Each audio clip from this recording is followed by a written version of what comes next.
All right, what's up, everybody? We're live here on Swarmstead. I almost said Swarmstead Bees and Ranch. That's Chad's channel. Swarmstead Bees and Gardening. I forgot the name of my own channel. Let me just get it on my phone quick. Put it up so I can see all the comments. People on the playback, I got a special deal at the end of this video. It might not be at the end. I might put it in the middle.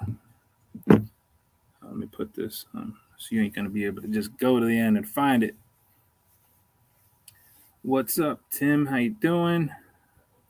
Oh, look at this. Tim is full of it today. What day is Tim not full of it? Oh, look at this. Oh, hold on. Full of it.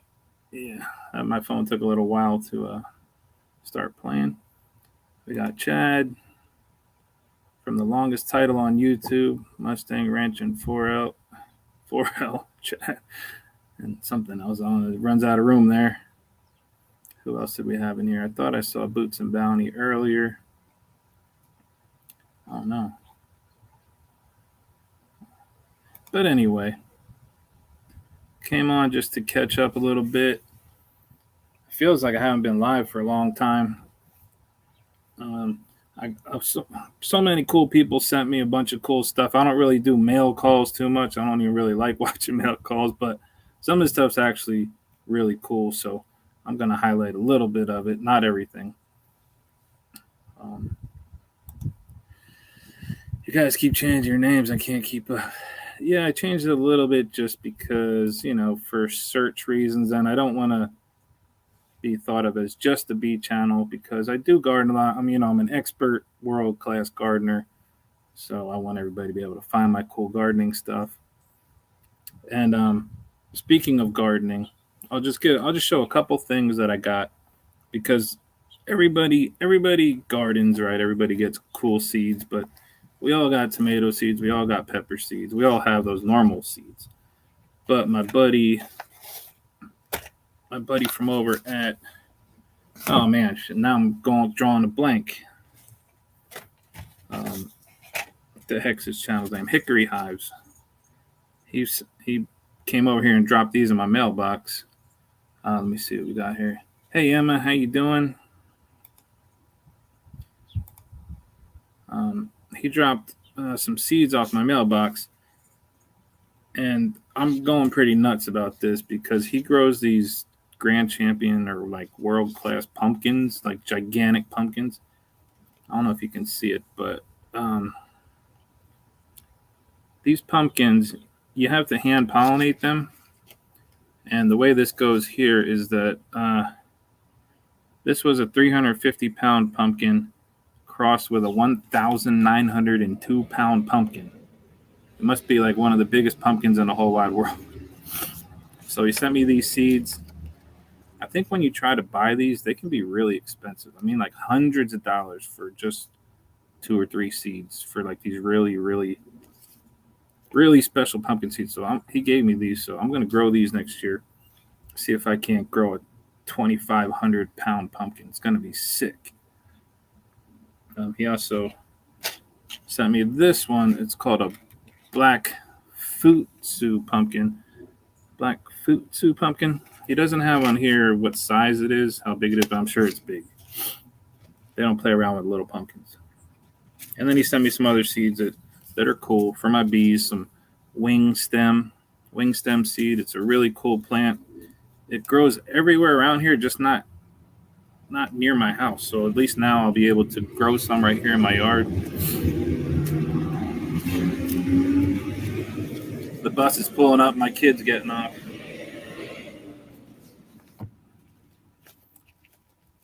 Let's see. Yeah, you can thumb me up or thumb me down. They don't even show that anymore. They don't even show thumbs downs anymore. That stinks because my haters were just loving dropping those little thumbs downs on my video, but no one else can see it except for me. So that was my first cool little batch of stuff that people sent me. Another person sent me, I have my address on there, but it don't matter. I don't care if you know where I live. You can come knock on my door. Sent me some crazy seeds. All right, I'll tell the kiddo you said hello. But he packaged them up really weird, like really small packages. Oh my gosh, look at how tiny these things are, like little tiny. And they're all different kinds of hot peppers. And I messed up because I must have rubbed them off, but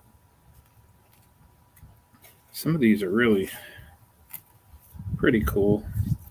What's this one? Oh my gosh. Oh no.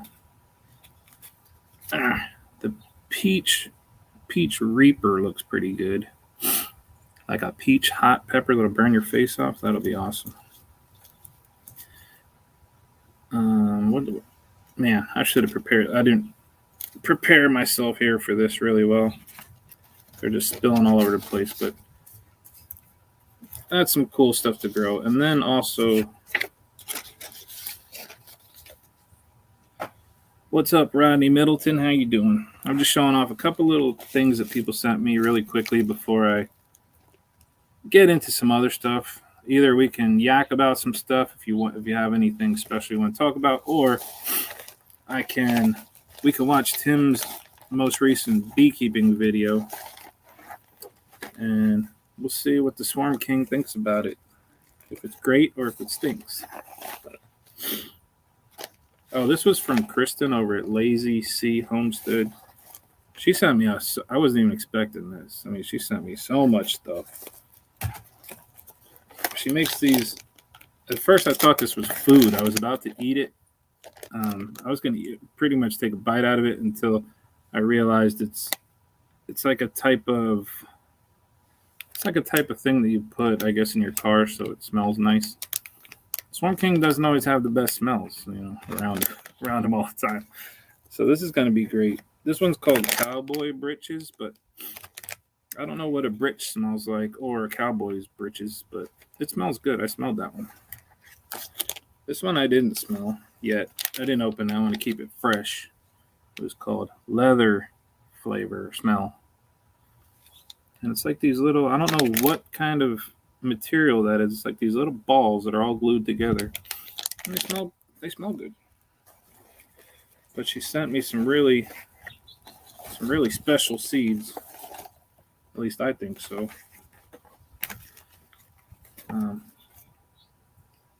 Wow, is that a hawk just landed in my yard? A hawk just landed in my yard right over by my chickens.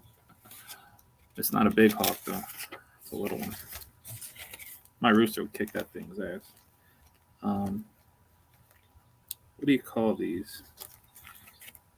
They were called, okay, what did she call them?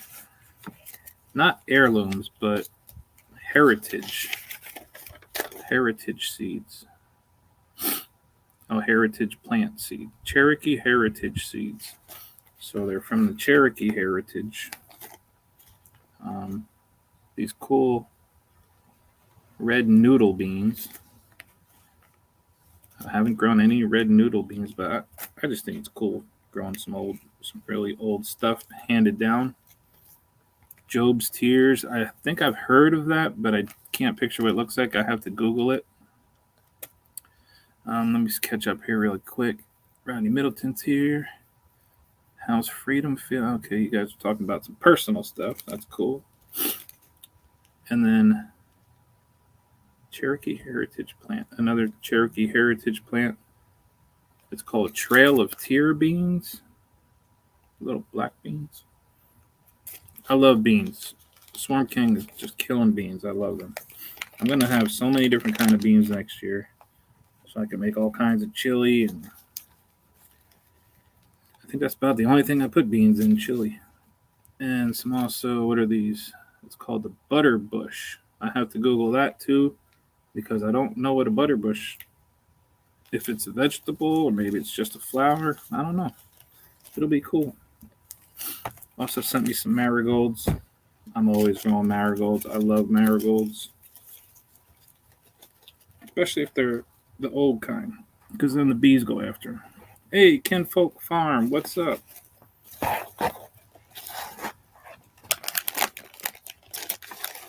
So yeah, those are my cool plants. Let me see what else is going on. Yeah, Kristen's awesome. Let me see. Ham and bean soup. I did not even think of that. Yeah, I should have thought of that. All right. So then I thought I would come on for a little bit, look at a few things, and then if there wasn't really much bee things to talk about, we can watch Tim's video together. He gave me permission, even though I didn't really need it, but but I'm asking because Tim's my friend. So let's see if I can even do this right. We're gonna watch Tim's beekeeping video, unless someone else has any questions. Quick. But once I get started, I ain't stopping. All right, let's share screen here. Let's share screen again. Click on that again. Let's share a window. Wait, no, not a window. Chrome tab. Okay, it's going to be this one. So let's, bear with me here for a second because wait. Okay, let's try this one. I wonder if I can make it a little bit bigger. Like, am I able to make it just a little bit bigger in the middle, on the screen without all this crap around it? I don't think I can. Oh, wait, no, yeah, I can. I can go full screen on that one, right? Let's see how it looks.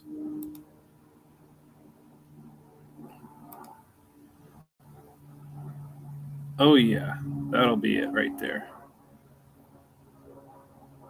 And then we're going to watch this. You can now overlay your pick over the whole screen. Oh my gosh, how can I do that? Hold on. Talk me through this step by step. We're all friends here. We're just hanging out. This is not searchable, great content. Let's see. Overlay the whole, my picture of myself over that.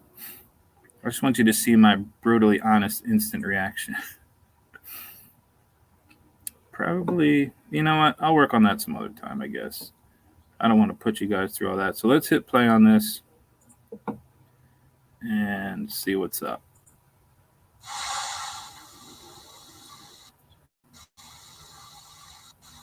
All right, we got some bees flying here. Welcome to Ridgelife. I'm Tim, and today we're in the Ridge Apiary. As you can see, we've got 5 colonies of bees. Oh, goodness. No, are we doing this again? 5 colonies of bees, okay. Almost all of these were swarm catches or splits this year, and they are doing great.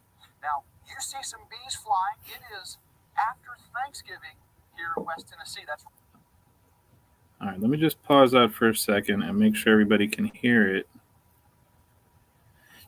It's right late November. Okay, can everybody hear that?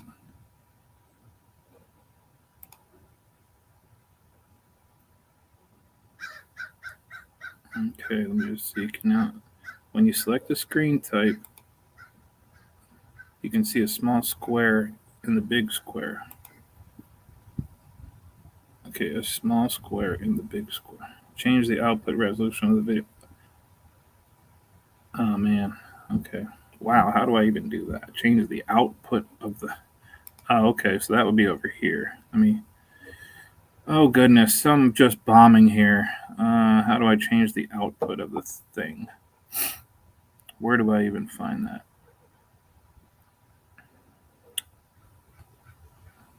Where do I find that?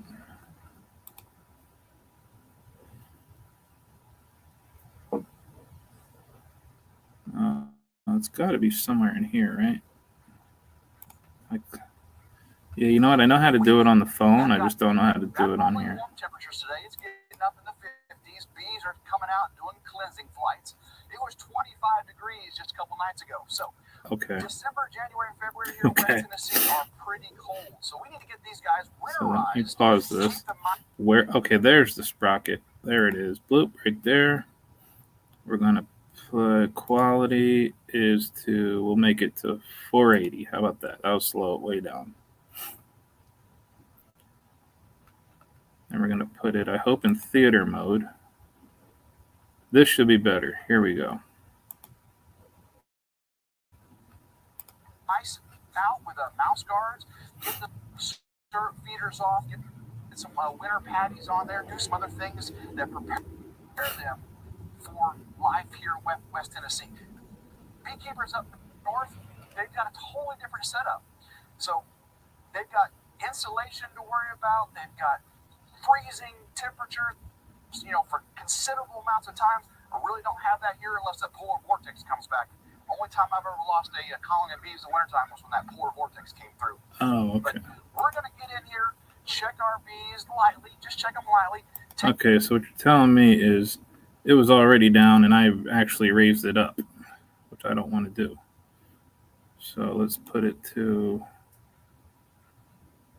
for some reason I must have thought I had it at the top. But let's go to 240p. Let's see how that works. So far, Tim's just walking around in his shirt that's not the cool shirt that I sent him. Telling us about the difference in how you winterize things. I'm not really sure how the temperatures are down there, but let's find out. Take care of these winter chores, and I hope you enjoy the show.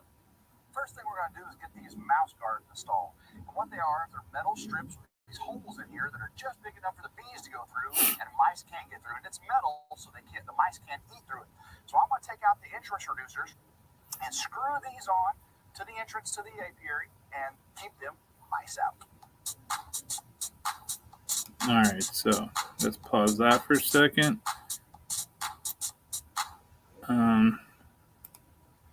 Yeah, those mouse guards, I don't like those mouse guards. I mean, you do need mouse guards on. I know the bees can get through them, and I know they can drag dead bees through them. But, I mean, for me personally, if I had to choose, I just like the half-inch mesh because there's so much better airflow. Even up here, we're way colder than down there. And I like the airflow and the ability for the bees to just run right through there with dead bees. There's no stopping. There's no squeezing through a little hole, clogging them up. You don't have to constantly take it off and try to reach under there and pull the bees out. So, yeah, I don't like the mouse guard, but I think from what I've seen of the rest of the video, mostly everything else is okay to me. But let's play it some more. Hey, Kristen, how you doing? You just missed me talking about you a little while ago. You'll have to watch the replay. All right, we're boogieing. We're dancing.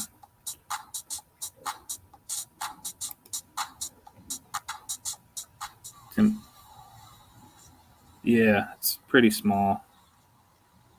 Those are small holes right there. Vibey music. That's right, Emma. No, this isn't to tell Tim what he's doing wrong. It's just like a review, I guess. Now we've got all of our mouse guards on. You can see they're screwed in. The bees are coming and going. It gives really good ventilation as well. Now I've got to get that old 2-to-1 syrup water off of there. Too much moisture in the wintertime. He says syrup. Get that syrup off of there. 2-to-1 syrup water. And as we have 55-degree days like this, and they get down to 25 at night, those high temps, low temps can cause condensation to build up on the bottom of the inner cover, drop down on your bees, and moisture kills bees. It's not the cold, typically. It's the moisture that kills your honeybees. So I'm going to get the 2-to-1 syrup off there, and we'll get the winter patty on, but I'm going to pour it in this bucket. Yeah, what he's saying is true. The cold doesn't really kill the bees within reason. 2 years ago was my best winter ever, and we had negative 22 degrees Fahrenheit for like 3 weeks, and that was my best winter ever. And you don't want any moisture to drip on your bees, of course, but it looks to me like Tim's hives are not tilted forward at all. They look perfectly flat. If it was possible, it's really good to prop them up in the back with I like a 2x4 under there at minimum, 2x4 under the back. So even if moisture does build on the top, gravity is going to pull it right to the front and right out the front. So that kind of pretty much eliminates that problem. 100% is just leaning it forward, giving it a good lean, not just like 1% like a lot of people do. Let's see what else is going on. I'll probably do an open feed of all that 2-to-1 syrup water way on the other side of the field here in the apiary. And and reclaim all that. As you know, a hot day like this, they'll come and get it. That's for sure.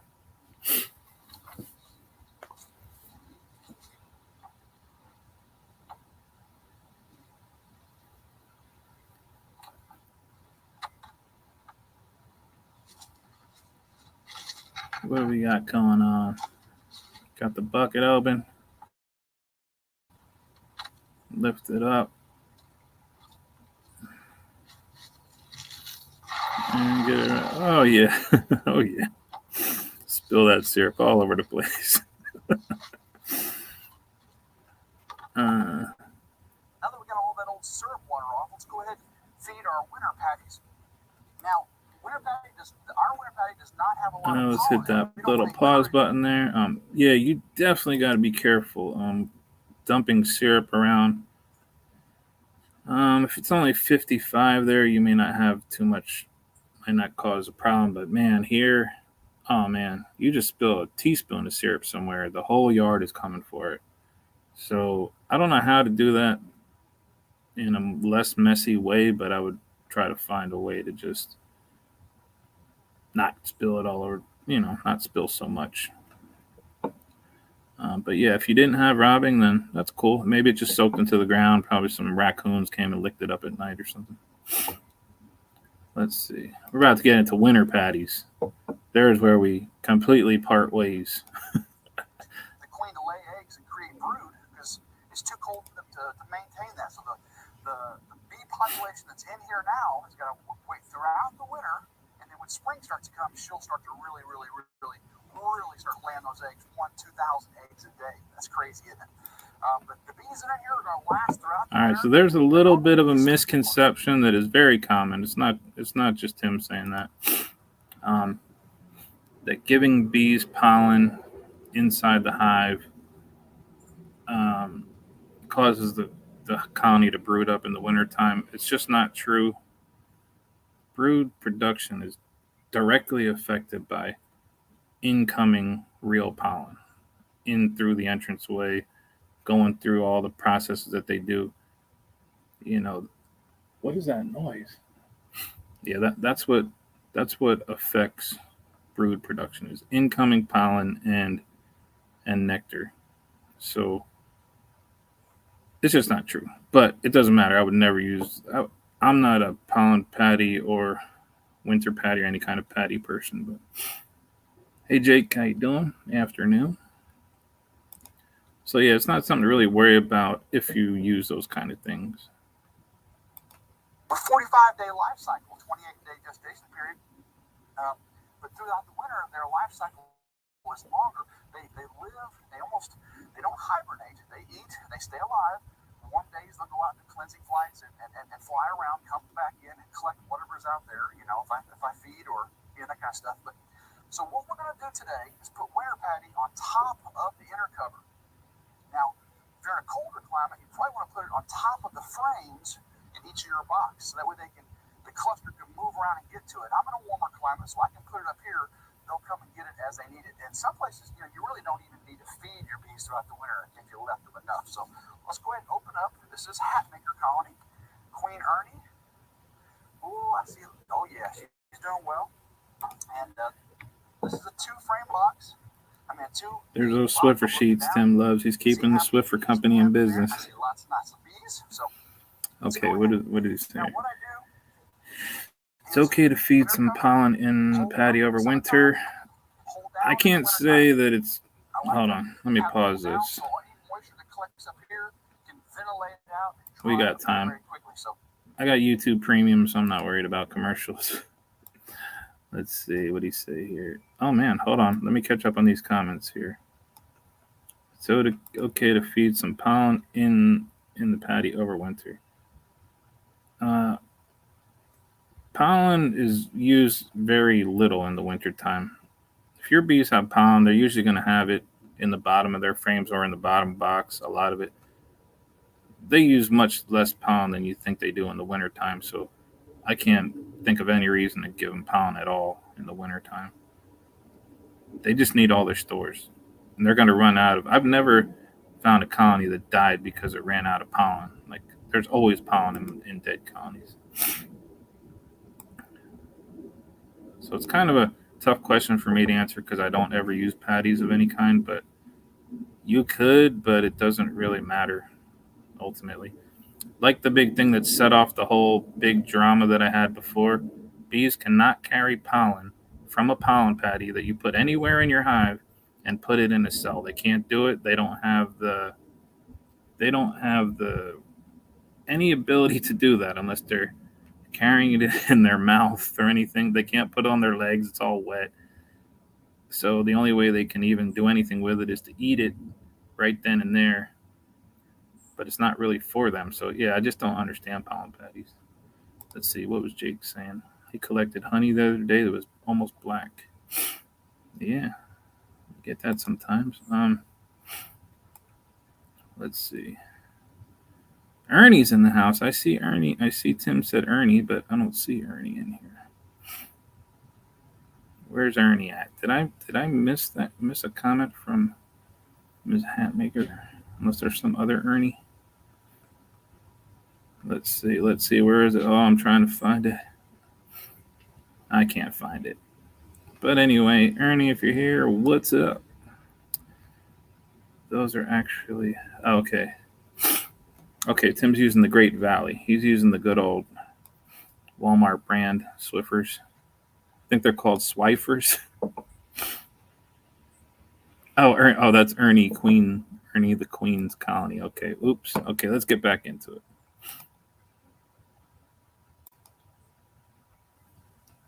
You see the bees right there? They're clustered. They cluster like that in the wintertime. Now I'm going to get this patty, which you can see is just a real thick, sugary material. I'm just going to get chunks of it and lay it out all around the brim there. And they'll come get it. You'll see just as quick as can be.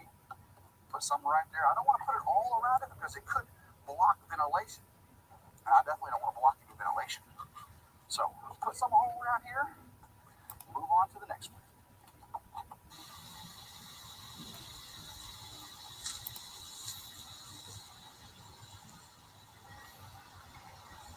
All right, so you got the patty material up there. Bees are crawling around on it. It's sugary, so they're gonna go for it. It's sugary and wet. They'll go for it. I can't see it hurting. Last tip I have for winterizing my bees is adding a moisture board. I'm going to add this moisture board between the top cover and the inner cover. It's going to soak up any moisture that would during that condensation period, hot temperature, cold temperature. This board, it's a particle board, real fibrous material. It soaks up moisture very, very readily. So I'm going to put this again between the top cover and inner cover. Any moisture, of course, that would rise to the top will start absorbing into this instead of dripping down on our bees. Well, I hope you enjoyed watching us winterize our bees here in the Ridge Apiary. We ended up reducing one colony here down to one deep because there was a lot of empty frames, and that's a lot of space to keep warm. The rest of them all had honey stores, both top and bottom, and lots of bees, except for the very, very last swarm catch we caught. So that was the gunslinger bees with Queen June. I'm just waiting for Tim to get stung right here. Waiting for him to get lit up. The rest of them are 2-8 frame deep. Lots of stores, lots of bees. We got our winter patty on it, and we'll be checking them every few weeks or so. We don't really mess with them too much. I'm not going to be getting inside the frames, inside the boxes again, really until spring, unless it's a really, really warm day, just so I can check. But I hope you enjoyed the video. I love working with our bees. They are so fun, and of course, rewarding when they give you that beautiful, sweet honey. That sweet honey. Video, give it a thumbs up. Hit the notification bell to be notified anytime. All right. If you haven't subscribed to Ridgelife, please take the time to Close that up. We've all subscribed to Ridgelife, Tim. We know about it. We've subscribed. Okay, you did get stung right afterward. Yeah, the moisture boards. I think I stuck one on a colony one time on a nuke. There was a person. There's this guy. He's a real deal scientist, some type of engineer.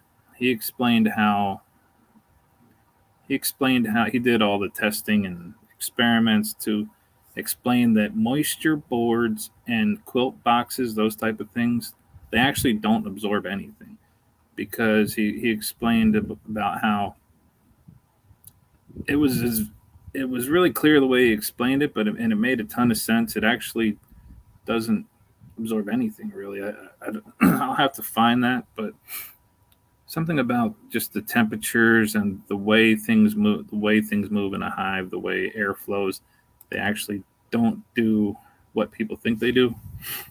Um, they can actually cause moisture I really wouldn't want anything absorbing moisture. I would rather it just be ventilated or just drip out the front. But I don't really know about moisture boards. I definitely don't use them. But no, good short video by Tim. Really nothing bad about it. I don't like the mouse guards, but you have to just check them, make sure, take them off and scoop out the dead bees if you have them. But you have screen bottoms on, so you can kind of climb under there, I guess, and look up and see if you have anything. Now, let me just say hi to people that popped in. I saw Outdoors with Big Matt's here. What's up? Whiskey and Sunshine Off Grid is in here. Hold on, let me see. Adding a piece of bread to cookie jar doesn't make the bread crisp and cookies soft. Yeah, the bread, I've done that too. When you add something moist to a dry area, that moisture does moderate within that container. There's no escaping, so it has to go somewhere. But this is kind of the opposite of that. You have a cold top. I'd have to look at it again. But I know that after I was done reading it and after looking at all the experiments, I said, wow, this really doesn't do anything. But yeah, let me see. Yeah, and even like adding rice to a container of salt also supposedly keeps that dry. This is different because it's in a cold, you're adding, at least in my area, extreme coldness to the mix. I'll find that and I'll do a video on it. I already have one video that's like a quilt box rant somewhere deep in my library.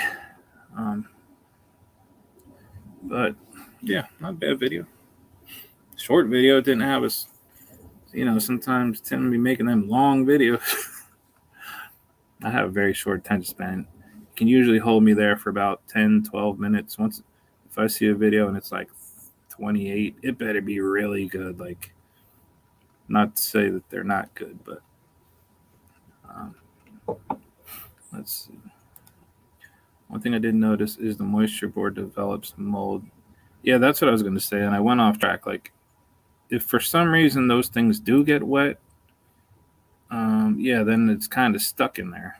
That moisture is stuck there, and yeah, they do mold. I think the one that I put on was moldy. It turned like all black. It was gray, and then it was black when I took it off. I didn't like that. What else is going on? Let me see. If anybody's seen my recent videos, had a couple bangers. Couple great bangers. Little short took off a little bit on my warm-up. I finally released my little tomato video, my cool tomato experiment where I grew some tomatoes from a seed from a Whopper that I was eating at Burger King, and the tomatoes that resulted from it. And then I think I've been live since I made my native hot wild pepper video. I like that one too. I did pretty good. You made one. Oh, you made that video short just for me. All right, how long have I been on here? 34 minutes, not that long. All right, so, how about this? Here's going to be my deal for anybody watching this on the replay. Oh, I should have thought this out a little better. Any comment made after I end this live stream, the comment with the most likes will win a bottle of honey. My very last bottle that I have for the whole season. I bottled it up. Somebody at work asked for it. I said, okay, I'll bring it in. It's my last bottle. Took it in and they got fired. So I brought it back home and I just thought off the top of my head, shoot, I could give it away. I'll send it to you. So if you're in the United States, after this video is aired and done, you gotta just leave me a comment and the one with the most likes will get that. Okay? I'll find out who it is, find out where you live and send it to you. Oh, wait, hold on, let me see. One thing I noticed, I'm a longer video, you have a live about deer hunts. Okay. Wait, it was a live? Oh, it's a live premiere. Okay. Yeah, I've never been deer hunting. I've never been any kind of hunting. I would love to go hunting sometime. Love that, honey. Yeah, you got the good stuff. You got that good spring stuff, my favorite stuff. This one's more like a late summer honey. So it's a little dark, but it's still really good. How you doing, Arizona Highland Homestead? Hey, what's up, Richard Cox? You got the seeds. I was over at Richard Cox's channel trying to win one of his cool weaves. What would you call that when you weave something? Is that a tapestry or is it a blanket? I don't know what it was, but they were cool looking. And I almost won, but I didn't. You take me hunting? Oh man, you don't want me having a gun out in the woods. Probably shoot my own foot off. Okay, take care, Emma. Thanks for coming in. I think I'm going to wrap it up. You know me, I don't want to stretch it out forever. Oh, wait, I didn't even see this comment here. Let me see. We went archery deer hunting for the first time this year. It's not easy to sneak up on the mule deer out here. You know, out here, if I was a hunter, I swear I could just go out at night and shoot all I wanted because they're everywhere. I wish I could just sit right here in the yard and just shoot them or whatever, hunt for them. I don't know how it is where everyone else lives, but you don't really have to go looking for them. They're just everywhere because of the farms out here. I think they just get so huge from eating all the stuff the farmers grow. And I'm constantly almost hitting them with my car. I have to drive like 30 miles an hour till I get to the big highway to go to work. And then even on the highway, they're just scattered everywhere. Is that how it is out in like Tennessee or Arizona or Oklahoma where you guys are? You got deer everywhere? Okay, you guys got those little deer.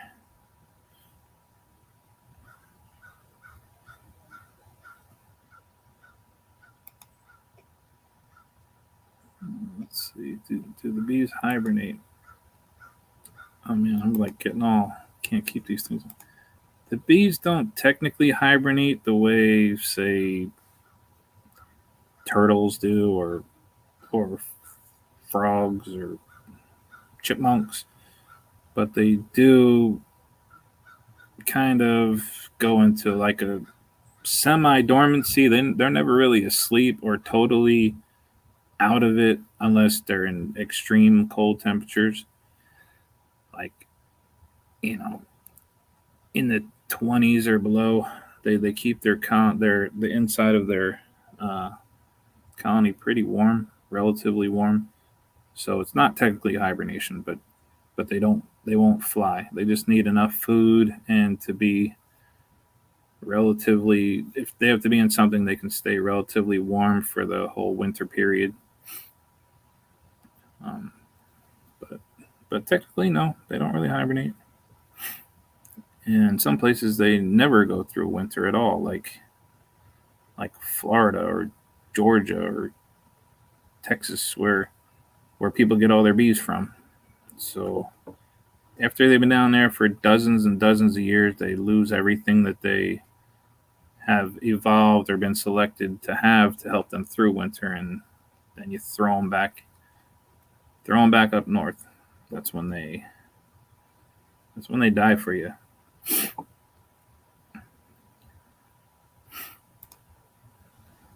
See the same 10 or so deer. Okay. grilled up some venison. Oh, look, I got a bee visiting me. Oh man, I wish I could aim my. See, it's cold here today, but it's warmed up a little bit, and I got this bee landing on my foot. Oh, now it's gone. How do they keep them in really cold, like in Alaska and Canada?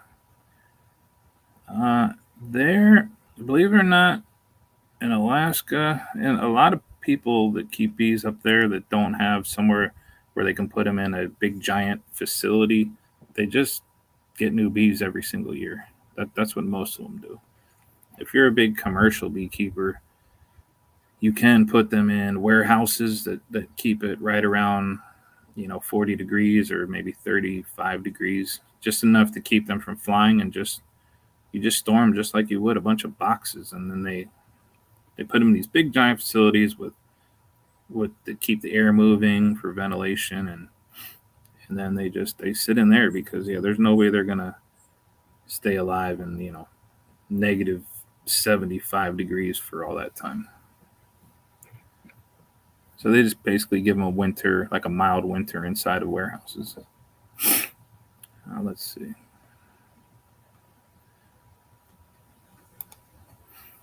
Do bees typically move up or down over the winter? Which box will be empty?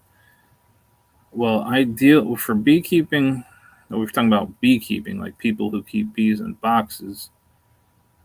Ideally, they would start at the bottom because the top would be totally full of honey. And then they would slowly move up. That's how we do it. But I think that when I cut open trees and things and even buildings, they kind of do it the same way. They build from the top down. But as they go down, they're constantly making new brood comb and using the old comb above as honey. But sometimes, the rules aren't the same all the time. Sometimes there'll be honey at the top and honey at the bottom. So it's all over the place. But yeah, ideally they would start at the bottom. Just in my experience, they start at the bottom and move up. But sometimes with people setting up their bees for winter, they're putting all this sweet stuff at the top that's not in cells. They're putting winter patties, and they're drawing all their bees up to the top. And then they kind of have a harder time moving down. That screws up a lot of people's bees. They'll put all kinds of stuff at the top. Bees go up, they don't come down, and they just starve up there, or things just go wrong.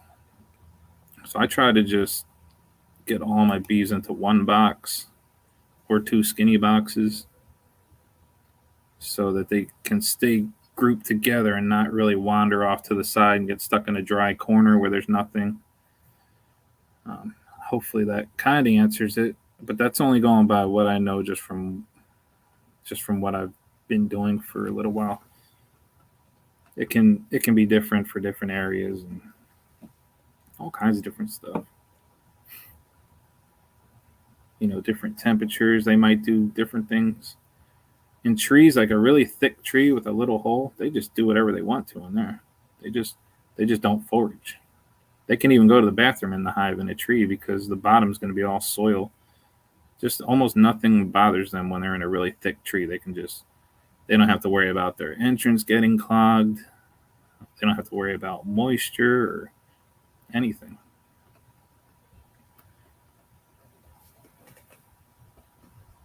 There's something making a chewing sound right over my head. Like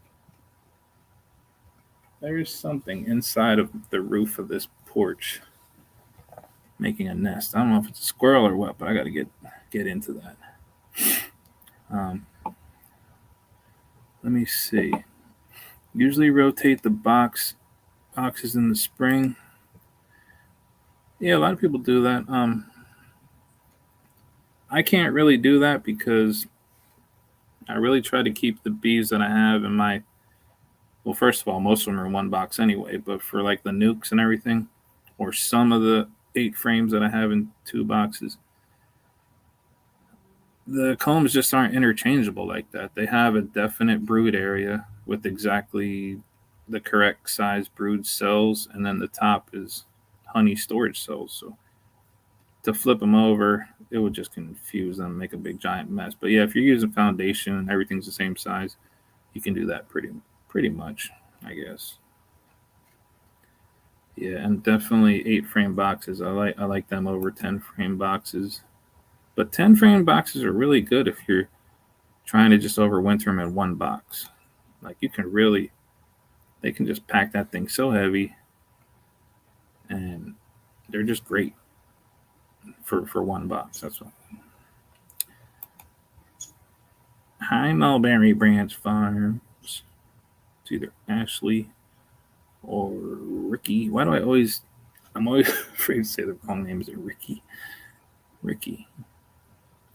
Getting some chores taken care of. We just dissected Tim's video. Tim's latest winterizing video. Showed off a little bit of stuff. Oh yeah, I don't know if Kristen's still here, but I was showing off these cool seeds that she sent, and just in case you don't get to watch the replay, I almost ate one of these things that she sent me because I wasn't sure what it was. It's not food. It's not candy. See, I thought it was kind of like candy. It looked like candy. I thought, that's good. But it has a fragrance. It's for making things smell good around you. I forget what you call them. What did you call them? You left me a little letter in here. They were called something. Hold on. Favorite. Oh, they're called freshies. Freshies. They freshen up the smell around you. And sent me some really cool seeds, some cool beans, which I love growing beans. I like growing beans because they make a ton of flowers and the bees get all over them. And plus, I love eating beans. Plus, they're really good for the soil. But all right, that'll be it. Unless anybody has any more things to say.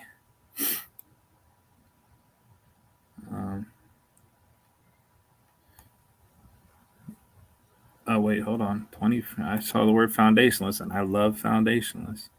About 20% foundationless. Hey, that's better than nothing. Especially in the brood area. That's where I love it the most.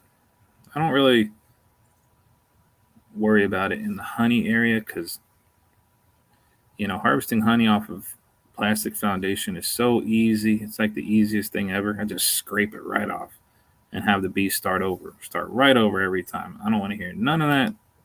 Save the girls' hard work and all that. It's no work to them. They've been doing it for a long time. I just scrape it right off.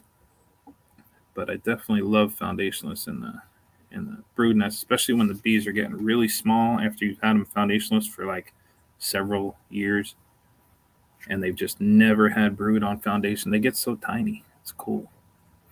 They revert back to the size they're supposed to be. It's totally dope. I didn't really tell anybody about my other channel. I'm not going to talk about it here. I'm not even going to say the name of it because it's totally unrelated. But just don't be nasty to people in live chats when you see a strange name come in, because that might be your boy Bruce. Hold on. George Bowler's here. Or Bowher. Bofer? Not sure how you say it, but Simple Living Alaska winters Russian bees in the snow in wrapped Langstroth hives. Okay. Simple Living Alaska. That must be some channel. They say Russian bees. Okay, so I guess they wrap them and then the snow like insulates them underneath the snow. That makes sense. Yeah, I didn't even think of that. Yeah, that'd be a good idea. I would like next year. I want to do an underground hive. That's what I wanted to do this year, and I totally skipped over it. But I want to excavate the perfect a hive hole in the ground. Stick a hive underground for wintertime. I think that would just be crazy. But I'm trying to figure out how I can do that without the hole filling up with rain. We get a foot of rain and now my bees are drowned. So I don't know how I can do that. I'm going to have to think about it. Tim can be the first guest. You can absolutely be the guest. But I'll talk about it some other time, maybe. Maybe I'll put it on Facebook.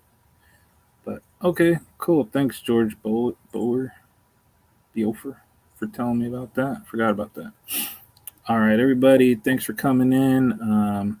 Remember, the comment that gets the most likes on this video after I end this broadcast is going to win my very last bottle of honey for the whole season. Oh, okay, a mound. Maybe if I mound it, that would be good. Okay, see, look at this. Always coming up with the good ideas. All right, take care, everybody. Let me hit end this broadcast.